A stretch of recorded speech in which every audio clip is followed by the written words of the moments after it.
मेरी पिछली वीडियो को आप लोगों ने बहुत ही ज़्यादा पसंद किया है। उम्मीद है कि आगे आने वाली मज़ीद वीडियोस आपको पसंद आएंगी। मूवी के स्टार्टिंग में नरेटर कहता है कि देखने में ये खूबसूरत जंगल लगता है, पर ये बहुत ख़तरनाक और गर्म जगह है जहाँ साल के ज़्यादातर पानी की हमेशा कमी रहती है। इस जगह का नाम कालाहारी है और इस जगह सिर्फ बुशमैन रह सकते हैं, जिन्होंने अपने आप को इस खतरनाक जगह के मुताबिक ढाल लिया है और इनको पानी का इंतज़ाम भी करना आता है, जैसे कि पत्तों पर ओस से पानी को हासिल करना और जड़ों से पानी को निकालना।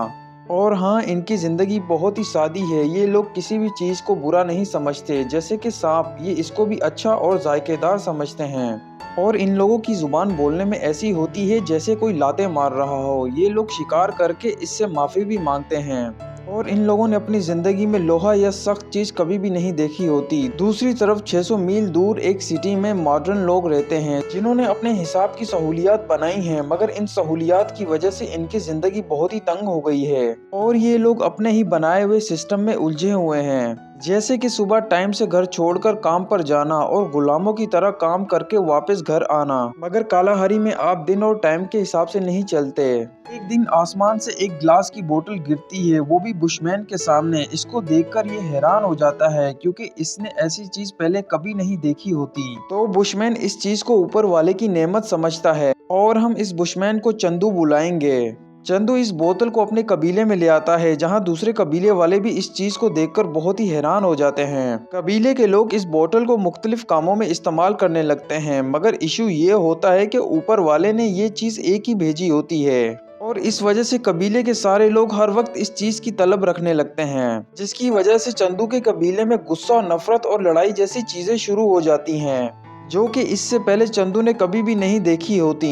तो चंदू को गुस्सा आता है, ऊपर वाले को ये चीज वापस देने लगता है, मगर बोतल वापस सीधी आकर इसकी बेटी के सर पर लगती है। तो चंदू इस बोतल को उठाकर दूर कहीं जाकर दफना देता है। देर रात में हाइना को बोतल पर लगे हुए खून की स्मेल आती है, तो ये इस बोतल को निकाल लेता है, मगर पीछे से वार्ट हॉग आकर इस हाइना को मारता है, जिससे ये बोतल छोड़कर भाग जाता है। सुबह होते ही ये बोतल चंदू के कबीले के बच्चों को मिल जाती है, जिससे दोनों बच्चों के दरमियान भी लड़ाई हो जाती है। अचानक से चंदू इनको देख लेता है और जल्दी से इनसे बोतल वापस ले लेता है। रात के वक्त सारे कबीले वाले दोबारा से उदास होते हैं इस बोतल की वजह से कि ये इनकी जान क्यों नहीं छोड़ रही, क्योंकि सारे कबीले वाले अब इस बोतल को बुरा समझने लगते हैं। और साथ ही कबीले वाले ये सोचते हैं कि ऊपर वाले ने शायद ये गलती से इनको बेच दी है, क्योंकि ऊपर वाला तो हमेशा इनको अच्छी अच्छी चीजें बेचता है, जैसे कि बारिश, पानी और फल। अचानक से चंदू फैसला करता है कि ये इस चीज को धरती के दूसरे किनारे पर फेंक कर आएगा। अगली सुबह ये इस चीज को फेंकने के लिए निकल जाता है। दूसरी तरफ 200 मील दूर एक मुसीबत आ जाती है, जहां कुछ पॉलिटिशियंस एक बिल को पास करने लगते हैं, पर तभी यहां टेररिस्ट आकर इन पर हमला शुरू कर देते हैं, जिसकी वजह से कुछ पॉलिटिशियंस मारे जाते हैं। पर जवाबी कार्रवाई में पुलिस के लोग कुछ टेररिस्ट को मार देती है और 2 को पकड़ लेती है, मगर फिर भी 4 टेररिस्ट यहां से भाग जाते हैं। इसके साथ ही हमें पता लगता है कि प्रेसिडेंट सिर्फ जख्मी होता है और ये बोलता है कि वो सैम की गैंग थी, जल्दी से उनको तलाश करके मारो। दूसरी तरफ हम सैम को देखते हैं, जो रेडियो में सुनता है कि इसके आदमी तो मर गए, मगर प्रेसिडेंट फिर भी जिंदा है। सैम को बहुत ही गुस्सा आता है। सैम के आदमी आकर बोलते कि हमने काम कर दिया, तो सैम बोलता है कि पागलो, तुमने कुछ भी नहीं किया। ये सुनो, तुमने उल्टा मेरा नुकसान करवा दिया, 3 लोगों को मरवा कर और 2 लोग उन्होंने पकड़ लिए, और जल्दी से यहाँ से निकलना होगा, क्योंकि अब वो हमें नहीं छोड़ेंगे। इस वाले सैम के बंदों को धमकी देते हैं कि अगर इन्होंने सैम का नहीं बताया तो ये लोग इसको गिराकर मार देंगे। तो सैम के बंदे डर जाते हैं। कुछ ही देर में पुलिस सैम के अड्डे पर पहुंच जाती है, तो सैम वाले छुप जाते हैं। सैम का बंदा बोलता है कि वो लोग यही हैं, वो लोग छुपे हुए हैं। सैम के बंदे चोपर को उड़ाने की कोशिश करते हैं, मगर ये लोग केले को उड़ा देते हैं, जिसकी वजह से पुलिस वालों को इनकी लोकेशन मिल जाती है। फिर पुलिस और इनके दरमियान बहुत ही खतरनाक मुकाबला शुरू हो जाता है। सैम के नालायक बंदों से तोप में मिसाइल तक नहीं लगाया जाता। बहुत बार कोशिश करने के बाद ये लोग मिसाइल को तोप में डालकर चोपर को उड़ा देते हैं। इसकी वजह से सैम और इसकी गैंग बहुत ही खुश हो जाती है। तो सैम बोलते हैं कि ज्यादा खुश मत हो और जल्दी से यहाँ से निकलो, मगर तभी यहाँ दूसरे पुलिस वाले पहुँच जाते हैं और इन पर हमला शुरू कर देते हैं मिसाइलों से। सैम और इसकी गैंग यहाँ से भागने लगती है, मगर पुलिस भी इनका पीछा करने लग जाती है। दूसरी तरफ एक आदमी एक हाथी को बेहोश करके इसका इलाज करता है और हाथी को होश में लाकर यहाँ से चले जाता है। इस आदमी का नाम एंड्रयू होता है। इसका काम जानवरों के पूप पर रिसर्च करना होता है। अचानक से इसके पास चर्च का फादर आता है और कहता है कि मेरी गाड़ी क्रैश हो गई है और मुझे स्कूल की नई टीचर को पिकअप करने के लिए जाना है। तो एंड्रयू बोलता है कि आप बेफिक्र रहो, मैं आपको अपनी गाड़ी देता हूँ, बस थोड़ी सी मुरम्मत हो रही है उसकी। एंड्रयू अपने साथी को बोलता है कि एम-पूडी बताओ गाड़ी कब तक तैयार होगी। तो एम-पूडी बोलता है कि रुको गाड़ी को चेक तो कर लूं, और तुम तो बोल रहे थे कि तुम्हारे पास तो 1 हफ्ता है। एंड्रयू बोलता है कि हाँ पर अभी थोड़ी सी इमरजेंसी आ गई है। तो एम-पूडी बोलता है कि रुको मुझे इसकी टेस्टिंग करनी होगी। फिर फादर बोलता है कि एंड्रयू तुम ऐसा करो, तुम ही चले जाओ ना प्लीज। एंड्रयू बोलता है कि फादर मैं नहीं जा सकता, मैं लड़कियों से बहुत ही ज्यादा घबराता हूँ। तो फादर इसकी बहुत ही मिन्नत करता है, जिसकी वजह से एंड्रयू को मानना पड़ता है। एम-पूडी गाड़ी को स्टार्ट करके बोलता है कि इसको बंद मत होने देना, और हाँ इसकी ब्रेक्स भी फेल हो गए हैं, तो लिहाजा थोड़ा ख्याल से चलाना है इसको। इसके बाद एंड्रयू टीचर को लेने के लिए चले जाता है, और ये चंदू के सामने से गुजरता है, जिसकी वजह से चंदू की नींद टूट जाती है। दूसरी तरफ फौरन से नई टीचर यहाँ पहुँच जाती है, इसका नाम केट होता है। केट बस पकड़कर सीधा माबूला गाँव तक पहुँच जाती है। एंड्रयू भी जुगाड़ लगा लगा कर इसको पिकअप करने के लिए आ रहा होता है। बैरियर्स को खोलने के चक्कर में गाड़ी ढलान से नीचे चले जाती है, फिर खुद ब खुद आगे आ जाती है। एंड्रयू एक पत्थर को अपने साथ रख लेता है इस गाड़ी को रोकने के लिए। नदी पार करते हुए इसकी गाड़ी मिट्टी में फंस जाती है, तो एंड्रयू इसको बहुत ही ज्यादा धक्का लगाता है, जिसकी वजह से गाड़ी तो निकल जाती है, पर एंड्रयू की हालत बुरी हो जाती है। एंड्रयू जल्दी से गाड़ी को रोकता है और फिर खुद को फ्रेश कर लेता है। गिरते गिराते एंड्रयू केट तक पहुंच ही जाता है, मगर बहुत ही नर्वस होता है। गाड़ी की हालत देखकर केट भी घबरा जाती है। एंड्रयू इसको स्कूल की तरफ लेकर जाने लगता है, और वैसे ही बार बार गाड़ी से उतरकर बैरियर्स को इसके आगे से हटाने लगता है। ये देखकर केट बोलती है कि तुम मुझे मारना चाहते हो क्या? तो एंड्रयू बोलता है कि आप बेफिक्र रहो, ये खुद ब खुद लौट आएगी, क्योंकि आगे ढलान है। चंदू को चलते चलते एक आदमी मिलता है। ये इसकी बंदूक उठाकर बोलता है कि ये कौन सी लकड़ी है, तो आदमी डर कर यहाँ से भाग जाता है। तो चंदू समझता है कि शायद इस आदमी ने ये बुरी चीज देख ली है, जिसकी वजह से ये डर गया है। दूसरी तरफ एंड्रयू की गाड़ी नहर के बीच में फंसकर बंद हो जाती है। केट बोलती है कि अब ये स्टार्ट नहीं होगी क्या? तो एंड्रयू इसको बोलता है कि शायद ये नहीं स्टार्ट होगी, क्योंकि इसकी रिंग बहुत ही ज्यादा टाइट हो गई है, और हमें 30 मील तक पैदल चलना होगा, मगर फिलहाल आज की रात हमें यहीं गुजारनी होगी। फिर ये केट को बोलता है कि मुझे आपको उठाना होगा, क्योंकि अगर आप ऐसे नहर में आई तो आप गीली हो जाएंगी। मगर एंड्रयू केट को किनारे से पहुंचने से पहले ही पानी में गिरा देता है, जिसकी वजह से केट के कपड़े गीले हो जाते हैं, और ये बोलती है कि मुझे अब कपड़े चेंज करने होंगे। फिर केट और एंड्रयू कपड़े चेंज करने लगते हैं, पर तभी यहाँ सुअर आ जाता है, जो कि एंड्रयू के पीछे लग जाता है। ये भागकर सीधा केट से टक्कर खाता है, जो कि आधी नंगी होती है। एंड्रयू इसको बोलता है कि मेरे पीछे जंगली सुअर लग गया था, मगर केट इसकी बात को नहीं मानती और इस पर बहुत ही गुस्सा करती है।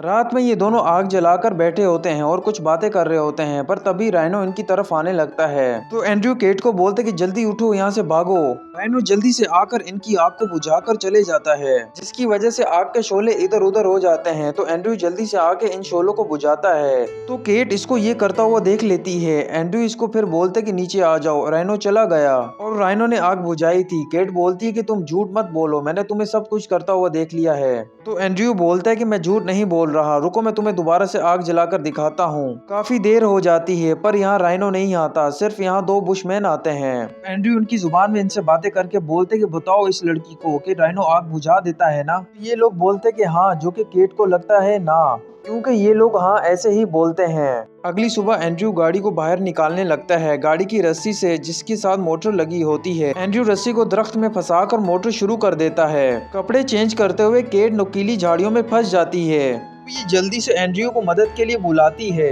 ये इसकी मदद करने लगता है, मगर इसी दौरान गाड़ी दरख्त के साथ लटक जाती है।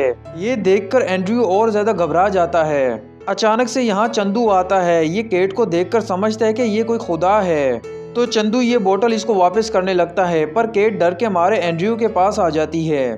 चंदू एंड्रयू को खुदा समझता है। ये इसको भी बोतल वापस करने लगता है, पर एंड्रयू बोलता है कि मुझे नहीं चाहिए।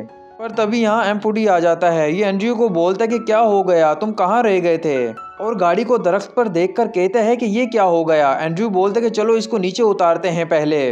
दोबारा से एम-पूडी बोलता है कि ये बुशमैन यहाँ क्या कर रहा है। एंड्रयू बोलता है कि पता नहीं, पर ये कुछ कहने की कोशिश कर रहा था। एम-पूडी चंदू की जुबान में इससे बात करता है। फिर एम-पूडी बोलता है कि ये बुशमैन हमें बोतल देने के लिए शुक्रिया बोल रहा है, मगर अब इसे ये बोतल नहीं चाहिए, तो ये वापस कर रहा है। तो एंड्रयू बोलता है कि इसको बोलो हमें नहीं चाहिए, भले इसको कहीं भी फेंक दे। जब ये बात चंदू को पता लगती है तो ये समझ जाता है कि ये दोनों कोई खुदा नहीं है। गाड़ी को नीचे उतार कर ये केट को स्कूल की तरफ लेकर जाने लगते हैं, पर रास्ते में इनको एक बंदा मिलता है, इसका नाम जैक होता है।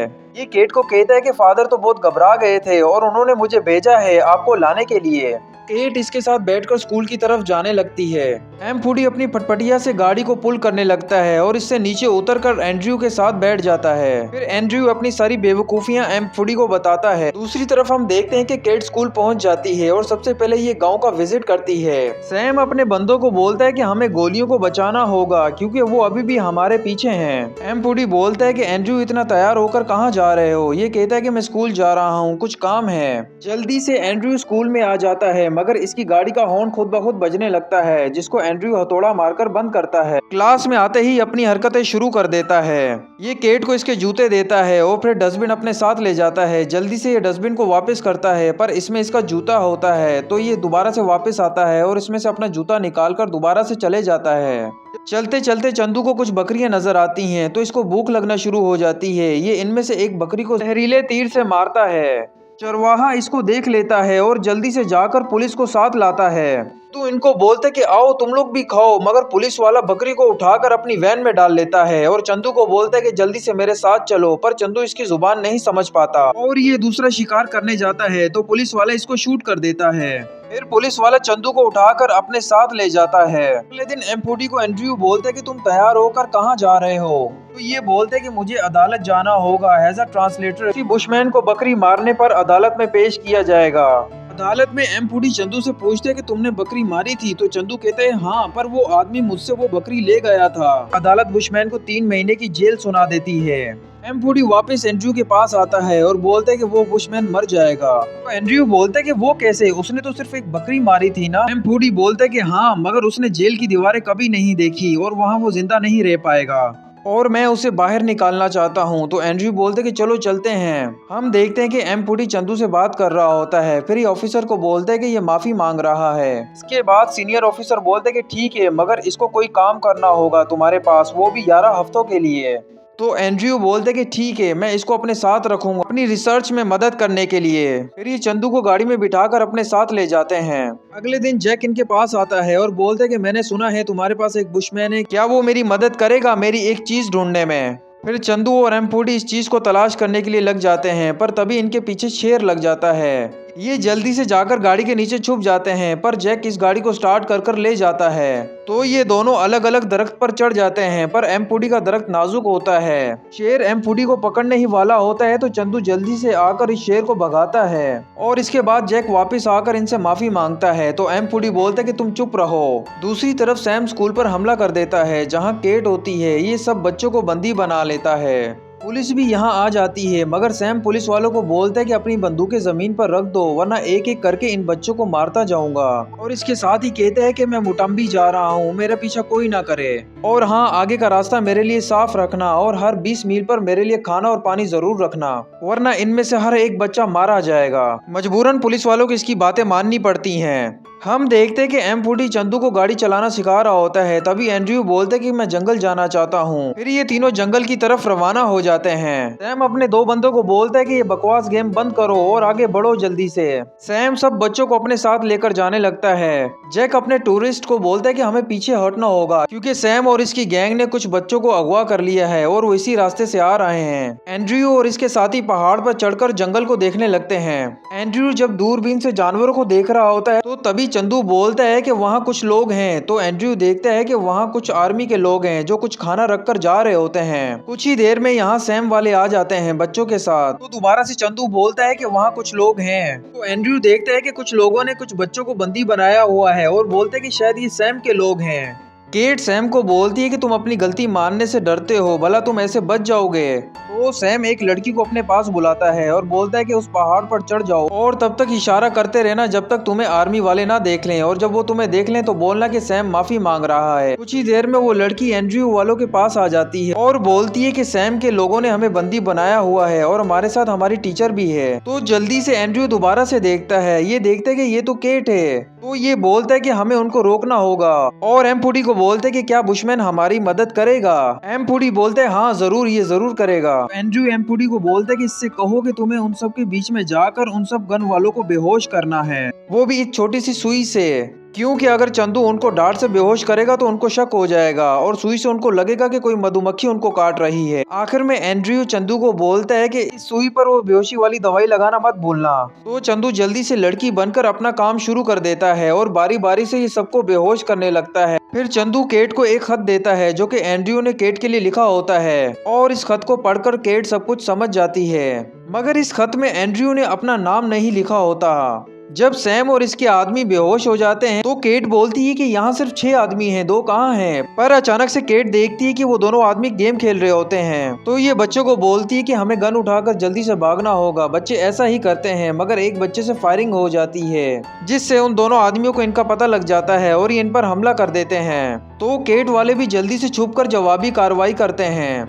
एंड्रयू बहुत ही चालाकी से एक बंदे पर सांप गिराकर इसको पकड़ लेता है। फिर ये खुजली वाले पौधे पर फायरिंग करता है जिससे सारा रस उस दूसरे बंदे पर गिर जाता है, जिसकी वजह से इस बंदे को खुजली होने लगती है। तो एंड्रयू इसको पकड़ लेता है और इस तरह एंड्रयू वाले सैम और इसकी गैंग को पकड़ लेते हैं। अचानक से यहाँ जैक आता है और ये सब बच्चों को बोलता है कि बाहर आ जाओ, अब तुम लोग खतरे से बाहर हो। केट समझती है कि जैक ने इन लोगों की जान बचाई है। अचानक से एंड्रयू देखता है कि इसकी गाड़ी उल्टी चल रही है, तो ये जल्दी से जाकर अपनी गाड़ी को रोकता है और सबसे माफी मांगता है। एम्पुडी बोलता है कि कैसे ये हीरो बन रहा है, मतलब ये जैक की बात कर रहा होता है, मगर एंड्रयू बोलता है कि चलो छोड़ो, घर वापस चलते हैं। एंड्रयू और एम्पुडी चंदू को अलविदा कर रहे होते हैं क्योंकि चंदू ने अपने घर पर जाना होता है। एंड्रयू चंदू को बोलता है कि तुम बहुत याद आओगे और इसको कुछ पैसे देता है जो कि इसके किसी भी काम के नहीं होते, मगर फिर भी ये ले लेता है। फिर चंदू जाने लगता है तो एंड्रयू बोलता है कि कालाहारी का रास्ता उस तरफ है, मगर चंदू कुछ बोलता है जिसको एम्पुडी ट्रांसलेट करता है